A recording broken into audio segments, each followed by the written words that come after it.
So, Cheryl Ling at my host of Airbnb's yard.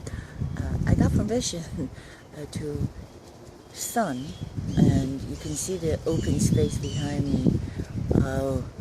Now I realize why there's a street called a heron. I think that's a heron. I don't know what it is that's going in the backyard. But it feels pretty tranquil, and it's great. The open space, it's really good for my healing.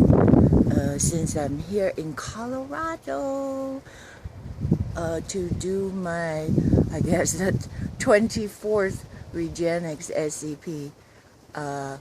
And Dr. Centino, like, it's almost as if getting candy for a kid, like boom, boom, boom, boom, boom. It really, I present no problem whatsoever. You know what I'm saying?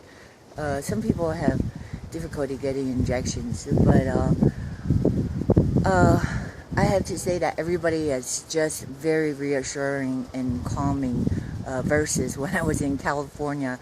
I, in fact, mentioned that I went to this Dr. Adam Silver. I believe he's skilled in prolo injections, but he was like a madman. Literally, I described it to Mark Riley that this Dr. Silver was more of a like Jekyll and Hyde. You see what I'm saying? It's great. I mean, it could be like, okay, so we will inject along the spine of 1, 2, 3. What do you want to listen to gospel music? Start kicking me out. Maybe I'm spitting because I just picked up some dandelions in the backyard. I don't know if you can see it. I have to confess that to John right now and see if it's okay with him to pick his dandelions.